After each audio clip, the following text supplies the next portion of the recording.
I know the left isn't good at this, but maybe try democracy for a change. That won't happen. No worry. Violence is clearly the only way they know. And Democrats and leftist media support it in this case. So just to sum things up right now, speech from the right equals violence, but violence from the left equals speech.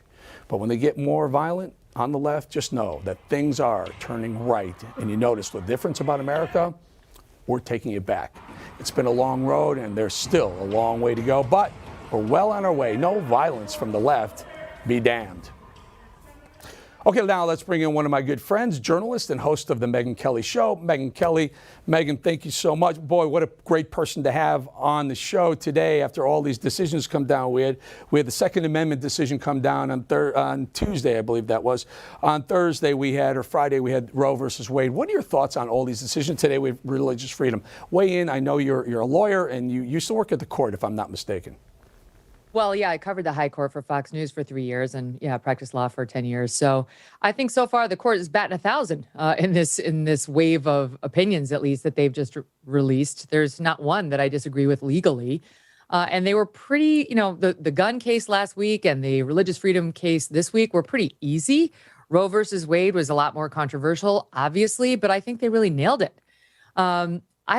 It was incredible to read. We saw the draft Roe decision, and there were a lot of naysayers saying there is no way this court is bold enough to release what is in this draft.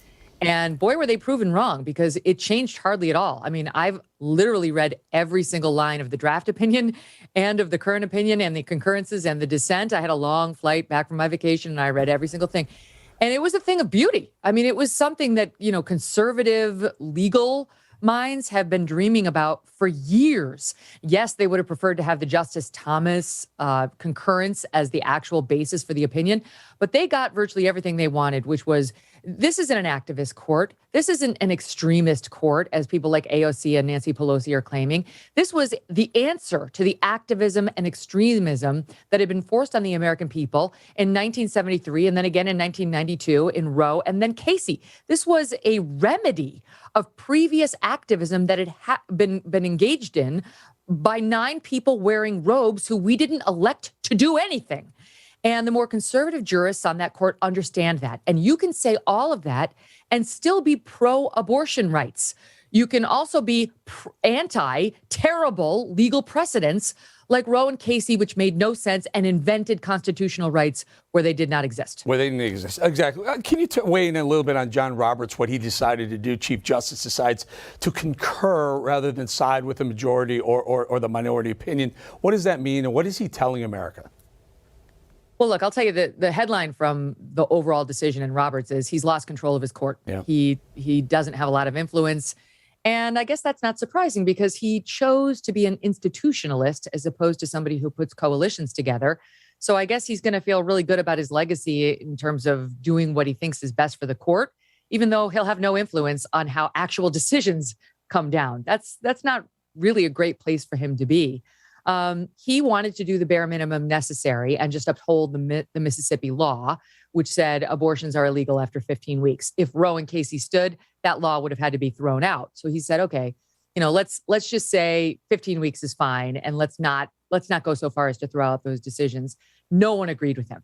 And the conservative jurists who were in the majority opinion, it's really 6-3, but the five who made up the core majority said, you're kidding yourself, Justice Roberts, Chief Justice. It's coming at us. It's, if not today, then tomorrow, then the day after that. We're not getting away from deciding this issue just because we decide not to do it in this Mississippi case. I agree with that. Even if he had pleased, everybody, or if they had pleased everybody by postponing this decision was coming within months. So what's the point? AOC was out there today or over the weekend, I guess it was over the weekend, talking about impeaching some of some of the justices, the conservative justices.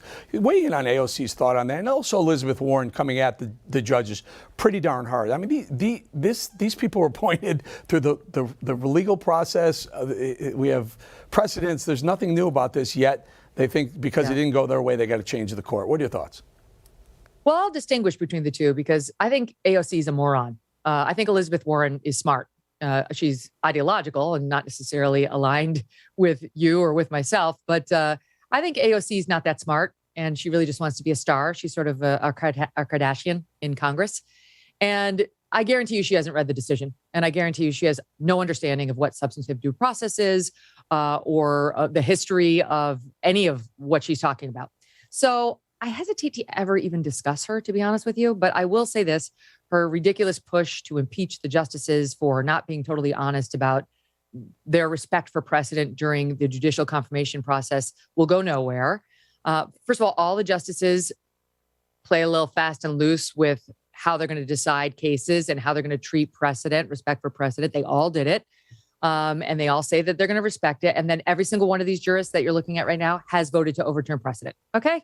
I looked at the specific quotes at issue. There's nothing there. There's no problem with Gorsuch or Kavanaugh. So forget it. Elizabeth Warren, yeah, she's political too. You know, she's an ideologue. So like nothing, these guys haven't done anything wrong. They've interpreted the Constitution according to their judicial philosophy. People like Maxine Waters who are out there saying we're not going to follow it. You know what? You know what I have to say to her? Yes, you are. You are going to have to follow it. Sorry. But your state is no longer going to perform abortions if you're in a redder state, right? She's not.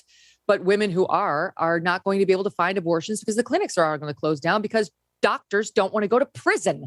It's called federalism. And if they would just continue reading the Constitution, some of these things might become clear to them without you and or yours truly having to explain it. Yeah. Megyn, before we let you go, there's we have a little fun. Speaking of what you just did right there. Nancy Pelosi got a little heat for this, right? We're going to play it right now, folks. Take a look. Now, this little girl here standing, she looks over, Pelosi looks, and watch this, watch a push. Watch a push. Wait, here we go. Ready? Do we have it? There we go. So here, watch again. She takes the peek. She did it. She did it already. There it is. Here it comes. What are your thoughts on the little shove? And she says she didn't, but I don't know. It looks like she did.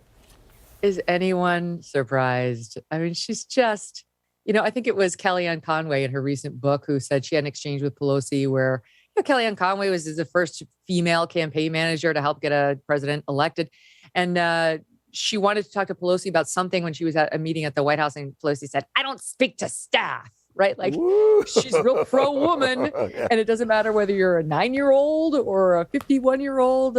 She only has respect for one thing, and that's the reflection in the mirror, Eric. The reflection in the mirror. Yeah. Remember, she's the one who had to get that her hair done when everyone else was COVID lockdown. And by the way, that was Maya Flores' daughters right there, who was the new Republican congresswoman from Texas. So maybe she had a little extra in her step. I doubt it. I don't think it was partisan. I think it was vanity and ego on display. Get out of my shot. Get out of my shot, kid. Megyn. Always good having you on, Megyn. We love Megyn Kelly. Make sure you watch the Megyn Kelly Show on SiriusXM. Megyn, good friend of mine. We'll bring you back again soon. Talk to you soon.